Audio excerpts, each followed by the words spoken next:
I'm Tiffany, and 10 years ago, I was a bright-eyed tour guide with dreams of exploring the world. That all changed when I met Jack.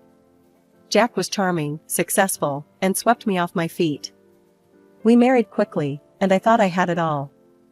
Then came the job offer that would change everything. "Tiff, I've been offered a position with an amazing law firm," Jack said one night over dinner. "That's great, honey." "Where?" "It's in another city. We'd have to move." My heart sank. I loved my job, but I loved Jack more. "What about my work?" Jack's face hardened. "Come on, Tiff. This is a once-in-a-lifetime opportunity. You can find work anywhere." I hesitated, but his excitement was contagious. "You're right. We'll make it work." We moved to a big house in a new city. At first, it was exciting. But as the boxes were unpacked, so was a new version of Jack I'd never seen before. "The house is a mess," he snapped one day, looking around our half-unpacked living room. "I'm working on it," I said, gesturing to the boxes. "Work faster. I can't live like this."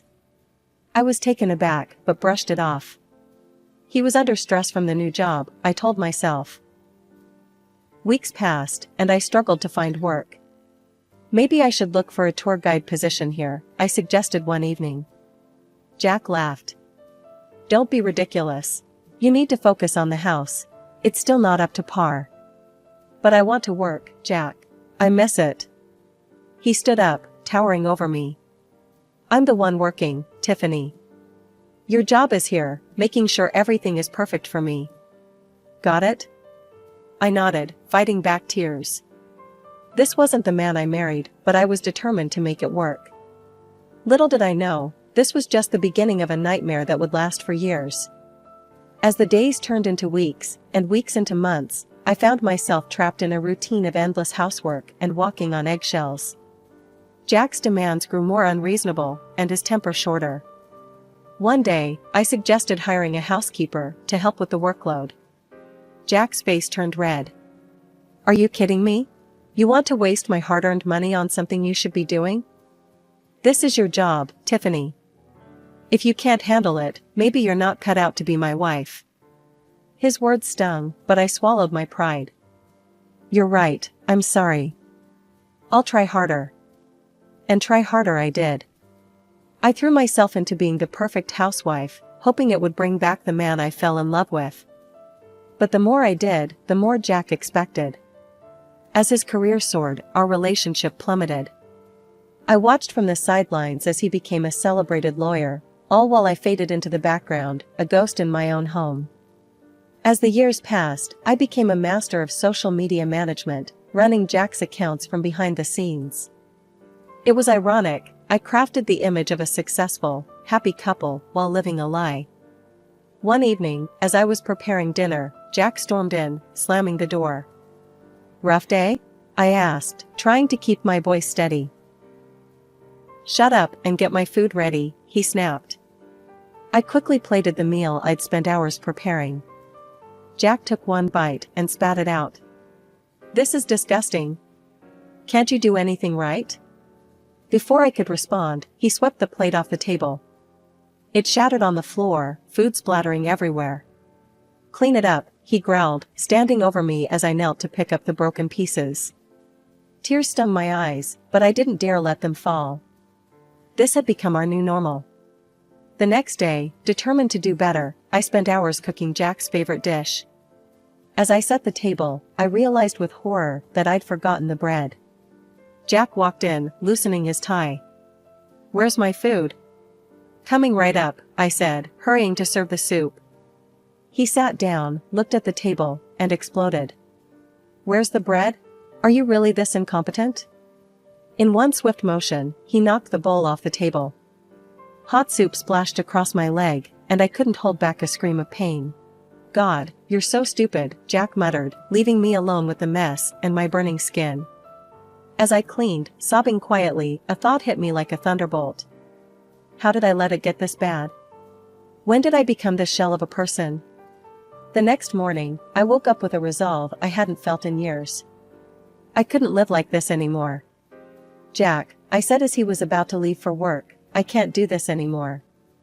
I want a divorce. He turned slowly, a cruel smile spreading across his face. A divorce? You? He laughed, a sound that sent chills down my spine. Listen carefully, Tiffany. If you leave me, I'll destroy you. You'll have nothing, no money, no reputation, nothing. You'll end up on the streets with the other worthless people. My breath caught in my throat. I'd seen the homeless in our city, their desperate faces haunting me. Could that really be my fate? Face it, Jack continued, you're nothing without me. Remember that. As he left, slamming the door behind him, I sank to the floor. He was right, I had no money of my own, no career, nothing. But I also knew I couldn't keep living like this. That day marked a turning point. I might not have had the courage to leave yet, but I started planning. I began secretly recording our interactions, saving abusive texts, and documenting everything. If I was going to escape, I needed proof. As I continued to document Jack's abuse, his career reached new heights. He won a high-profile case, and decided to celebrate at home with colleagues and friends. You'll prepare everything, he ordered. And don't even think about ordering in. I want it all homemade. For days, I worked tirelessly. I cleaned every inch of our house, prepared an array of dishes, and made sure everything was perfect. The night of the party arrived, and I was exhausted but ready. Jack came home early, carrying a bottle of wine. Here, he said, pouring me a glass. You look like you could use this. I was surprised by his gesture, but accepted gratefully. The wine tasted odd, but I chalked it up to my fatigue. Jack barely touched his glass. Go change, he said. Guests will be here soon. I headed upstairs, suddenly feeling dizzy. By the time I reached our bedroom, the room was spinning. I collapsed onto the bed, consciousness fading fast. When I woke, sunlight was streaming through the windows.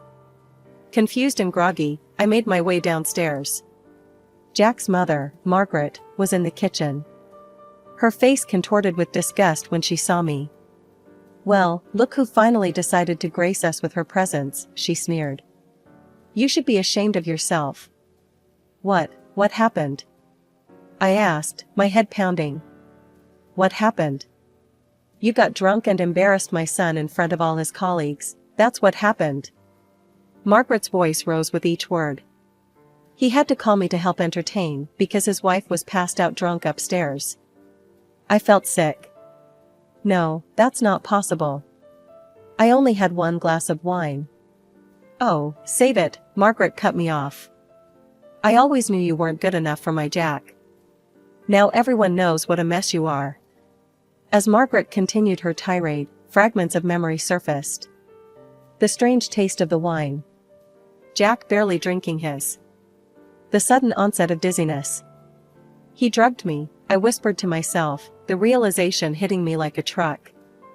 After Margaret left, I sat at the kitchen table, my mind racing. Jack was systematically destroying my reputation. If I tried to leave now, who would believe me? That day, I stepped up my efforts. I bought a new phone and hid it carefully. I started recording everything, Jack's drunken rants, his 3 a.m. cleaning demands, every insult and threat. One incident I recorded stood out painfully in my memory. It was my birthday, and I had hoped Jack might remember, might show a glimmer of the man I once loved. I prepared a special dinner, holding on to a foolish hope for a peaceful evening. Jack stumbled in late, reeking of alcohol. I hit record on my hidden phone as he entered the kitchen. What's all this? He slurred, eyeing the carefully set table. It's my birthday, Jack. I made dinner, I said softly. He laughed, a cruel, harsh sound. Your birthday? Who cares? Look at you, you fat cow. You don't deserve a celebration. I felt each word like a physical blow, but kept the camera rolling as he continued his tirade. And this? He gestured at the food. This is slop. You call yourself a wife? Can't even cook a decent meal. He swept the plates off the table, food splattering across the floor I'd scrubbed meticulously earlier. I flinched but didn't move, letting the camera capture every moment of his drunken cruelty. Another night, the recording caught an even more bizarre incident. It was 3 a.m. when Jack shook me awake roughly. "Get up," he hissed, pulling me out of bed. "What's wrong?" I asked, disoriented and frightened. "I found dust. The house is filthy. Clean it. All of it. Now." For hours, I scrubbed every surface of our home, Jack following behind, inspecting my work with a critical eye. All the while, my phone recorded from its hidden spot, capturing his relentless demands and my exhausted compliance. These recordings became my secret weapons, concrete evidence of the abuse I endured. Each file was carefully saved and backed up, a digital archive of my suffering and, ultimately, my path to freedom. Meanwhile, I heard the whispers when we were out. Saw the looks of contempt from Jack's friends. But I kept smiling, playing the role of the perfect wife while secretly fighting for my freedom. Our wedding anniversary was approaching. Despite everything, a small part of me hoped things might improve. But I should have known better. The night of our anniversary, Jack came home in high spirits. "I booked us a table at the best restaurant in town," he announced. "Let's celebrate." I was wary, but agreed. Before we left, Jack handed me a glass of lemonade. "I made it myself," he said with a smile that didn't reach his eyes. Alarm bells rang in my head. I pretended to drink, but when Jack stepped out to make a call, I quickly poured it into a nearby plant. As we drove to the restaurant, I felt myself getting drowsy. I fought to stay awake, but my eyes were so heavy. The next thing I knew, I was being roughly pulled from the car. Through half-closed eyes, I saw Jack sneering down at me. "This is where you belong," he spat, throwing my purse far into the darkness. "With the other worthless people." I heard the car door slam, tires screeching as Jack sped away. My heart raced as I took in my surroundings. Trash littered the streets, and shadowy figures lurked in the darkness. The sound of distant gunshots made me flinch. I was alone, dressed up and wearing jewelry, in the most dangerous part of town. Jack's plan was clear. He hoped I'd fall victim to the criminals who called this area home. Panic threatened to overwhelm me, but I forced myself to think. I spotted a small convenience store, its flickering neon sign a beacon of hope in this desolate place. I ran towards it, my heels clacking on the cracked pavement. Bursting through the door, I startled the woman behind the counter. "Please," I gasped, "I need help." "Can I use your phone?" The woman, her name tag read Rosa, looked at me with a mix of concern and suspicion. "What happened to you, honey?" In a rush, I explained my situation. Rosa's eyes widened, and without a word, she locked the store's front door. "Can't have any troublemakers coming in," she explained, handing me her cell phone. "Make your call, sweetie. You're safe here." With shaking hands, I dialed my friend Sarah's number, silently thanking my good memory. Sarah answered on the third ring. "Sarah, it's Tiffany. I need help," I said, my voice breaking. "Tiff? What's wrong? Where are you?" I gave her the store's address, and she gasped. "That's the worst neighborhood in the city." "What are you doing there?" "Jack, he left me here." "Please, can you come get me?" "I'm on my way. Don't move." As I waited, Rosa kept me company, her kindness a stark contrast to the cruelty I'd become accustomed to. "Thank you," I said as Sarah's car pulled up outside. "You may have saved my life tonight." I slipped off the expensive ring Jack had given me years ago. "Here, please take this." "It's not much, but..." Rosa shook her head. "Keep it, honey. Use it to start your new life." Tears in my eyes, I hugged her before rushing out to Sarah's car. As we drove away, Sarah turned to me. "Tiff, this has to stop. You need to fight back." "How?" I asked, feeling defeated. "He has all the power, all the connections." "Not all of them," Sarah said firmly.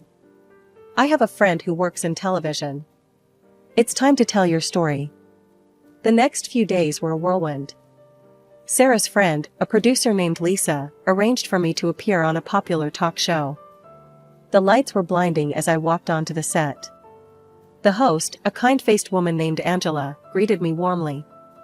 "Tiffany, thank you for being here," she said. "Can you tell us your story?" Taking a deep breath, I began to speak. I told them everything: the years of emotional abuse, the manipulation, the incident in the bad neighborhood. As I spoke, I saw the shock and sympathy on the audience's faces. "Why are you coming forward now?" Angela asked. "Because I can't be silent anymore," I replied, my voice stronger than I'd ever heard it. "There are so many women out there suffering in silence, thinking they're alone. I want them to know they're not." As the show ended, my phone exploded with notifications. My story had struck a chord, and people were rallying behind me. But amidst the supportive messages, one text made my blood run cold. It was from Jack. "You'll regret this, you lying scum. I'll destroy you." I showed the message to Sarah, my hands shaking. "Don't worry," she said, a determined glint in her eye. "He just made his biggest mistake. We've got him now." As we left the studio, I realized this was just the beginning. The real battle was about to start, and for the first time in years, I felt ready to fight. The days following my TV appearance were a blur of activity. My phone rang constantly with calls from journalists, lawyers, and women's rights advocates. Jack's threats continued, but each one only strengthened my resolve. One morning, I received a call from a number I didn't recognize. "Is this Tiffany?" a woman's voice asked when I answered. "Yes, who's this?" "My name is Amanda Reeves. I'm a lawyer, and I'd like to help you with your case." I hesitated. "I appreciate the offer, but I can't afford a lawyer." "You misunderstand," Amanda said. "My firm wants to take your case pro bono. We've been looking for a way to take down Jack Peterson for years. Your story could be the key." It turned out that Jack had made many enemies over the years. Amanda's firm represented several clients who had lost cases to him, some under suspicious circumstances. They saw my case as an opportunity to not only help me, but to expose Jack's unethical practices. I met with Amanda and her team the next day. As I shared my evidence, the recordings, the text messages, everything, their eyes widened. "This is gold," Amanda said, reviewing the files. "With this, we can not only win your divorce case, but potentially get Jack disbarred." The divorce proceedings began, and Jack came out swinging. He painted a picture of me as an alcoholic, unfaithful wife who was trying to ruin his reputation out of spite. "Your Honor," Jack's lawyer argued, "Mrs. Peterson has a history of erratic behavior and substance abuse. These allegations are nothing more than the desperate actions of a woman trying to extort money from her hard-working husband." I watched as Jack's mother, Margaret, took the stand, tearfully recounting instances of my supposed drunken behavior, including the night of Jack's work party. "She was a disgrace," Margaret sobbed. "My poor son has suffered so much, because of her." I felt sick listening to their lies, but Amanda squeezed my hand reassuringly. "Don't worry," she whispered.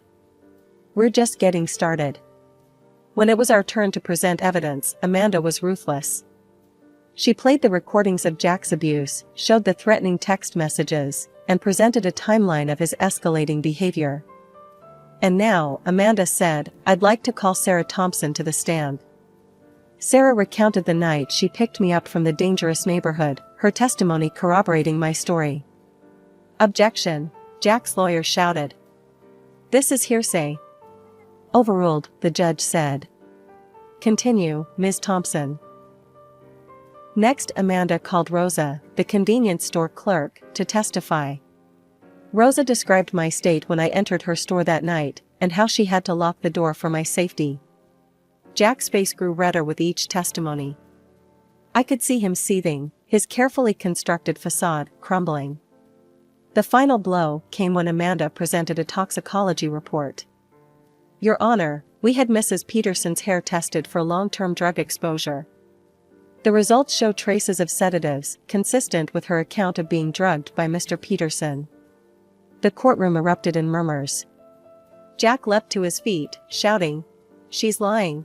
You can't believe this." "Mr. Peterson, control yourself or I'll hold you in contempt," the judge warned. As the evidence mounted, I saw the change in people's faces. The doubt was replaced by shock and sympathy. Even some of Jack's friends in the gallery looked disgusted. The judge called a recess to review all the evidence. As we filed out of the courtroom, I caught Jack's eye. For the first time, I saw fear there. The courtroom was packed as we reconvened for the judge's decision. The tension was palpable, and I could feel Jack's glare burning into the back of my head. Judge Harris cleared his throat. After careful consideration of all evidence presented, this court finds in favor of Mrs. Tiffany Peterson. A collective gasp filled the room. I sat there, stunned, as the judge continued. Mr. Jack Peterson is hereby ordered to pay alimony, surrender 50% of all joint property, and provide financial compensation for emotional damages. Furthermore, Mr. Peterson will cover all legal costs associated with this case. Jack exploded. This is outrageous. I'll appeal. You can't do this to me. Mr. Peterson, the judge's voice boomed, I suggest you control yourself. Given the evidence presented, you should consider yourself lucky that criminal charges haven't been filed. As Jack was forcibly calmed by his lawyer, the judge turned to me. Mrs. Peterson, this court is imposing a restraining order against Mr. Peterson. He is not to approach you or contact you through any means. Do you understand? I nodded, tears of relief streaming down my face. The next few weeks were a whirlwind. I moved out of the house I had once considered a prison, into a small but cozy apartment. For the first time in years, I felt like I could breathe. But Jack wasn't done. Despite the restraining order, he found ways to make his presence felt. Mutual acquaintances would relay his threats, and I'd occasionally spot his car driving by my new place. We need to do something, Sarah said one evening as we were having coffee. He's not going to stop. I nodded, an idea forming. You're right. And I think I know how to end this once and for all. I still had access to Jack's social media accounts. He'd been too arrogant to change the passwords, probably assuming I wouldn't dare touch them. It was time to use that against him. Over the next few days, I meticulously documented our entire divorce process on his accounts. I shared court transcripts, audio clips, and my own story. The response was overwhelming. Jack's carefully crafted public image crumbled overnight. His firm, unwilling to be associated with the scandal, asked for his resignation. Clients dropped him in droves. When Jack realized what was happening, he went ballistic. He showed up at my apartment, pounding on the door. You scum, he screamed. I'll kill you for this. I called the police, and they arrived quickly. Jack was arrested for violating the restraining order, his threats caught on my phone's voice recorder. As they led him away, I saw the man I had once loved, now a shell of himself, broken by his own cruelty and arrogance. In the following months, I heard through the grapevine that Jack had moved to another state, trying to rebuild his career. But his reputation followed him, and he struggled to find work. As for me, I was rebuilding too, but in a much different way. The publicity from the case led to an opportunity one never expected. A local charity that helped women escape abusive relationships reached out to me. We'd like you to come work with us, the director said. Your experience could help so many women. I accepted without hesitation. For the first time in years, I felt like I had a purpose. I was using my pain to help others, and in doing so, I was healing myself. 1 year after the trial, I stood in front of a room full of women, all survivors like me. As I shared my story, I saw hope rekindling in their eyes. Remember, I told them, you are stronger than you know. Your story matters. And you are not alone. As I looked out at their faces, I realized that this moment, this purpose, was what I had been fighting for all along. Not just my freedom, but the chance to help others find theirs. As months passed, my work at the charity became more than just a job, it became my calling. I found myself connecting with women from all walks of life, each with their own harrowing stories of abuse and survival. One day, a young woman named Emily came to our center. Her story was painfully familiar: a controlling husband, isolation from friends and family, and a deep-seated fear of leaving. Over the next few weeks, I worked closely with Emily, helping her create a safety plan and build up her confidence. When she finally left her husband, the look of relief on her face was all too familiar. "Thank you," she whispered, hugging me tightly. "You saved my life." Her words hit me hard. In helping her, I realized I was also continuing to heal myself. As our center's reputation grew, we started receiving invitations to speak at conferences and events. At first, the idea terrified me. Public speaking had never been my forte, and the thought of sharing my story with large audiences made my palms sweat. But Sarah, ever my rock, encouraged me. "Tiff, your story could help so many people. You've got to do this." My first speaking engagement was at a local university. As I stood at the podium, looking out at the sea of faces, I felt a surge of strength I didn't know I possessed. "My name is Tiffany," I began, "and this is my story of survival." As I spoke, I saw the impact my words were having. Students leaned forward in their seats, some wiping away tears, others nodding in understanding or clenching their fists in anger at what I'd endured. After the talk, a line of people formed to speak with me. Many shared their own experiences or those of loved ones. Others simply wanted to offer support. That night, as I lay in bed reflecting on the day, I felt a profound sense of purpose. My past, painful as it was, had become a tool for change. The speaking engagements continued, taking me across the country. I spoke at universities, women's shelters, and even a TEDx event. Each time, I drew strength from the audience, from the knowledge that my words might be the lifeline someone needed. During this time, I also started writing a book about my experiences.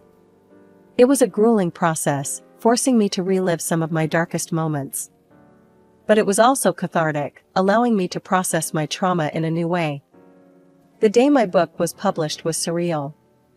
Seeing my name on the cover, my story laid bare for the world to read, filled me with a mix of terror and pride. To my amazement, the book resonated with people.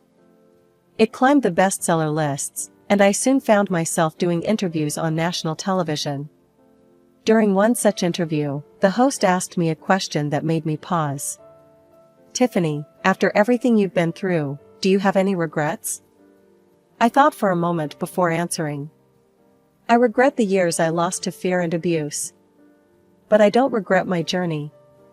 Every step, every struggle, led me to where I am now, able to help others find their strength. So no, I wouldn't change a thing." As I continued my work, I realized that my story was far from over. Each day brought new challenges, new opportunities to grow and to help others.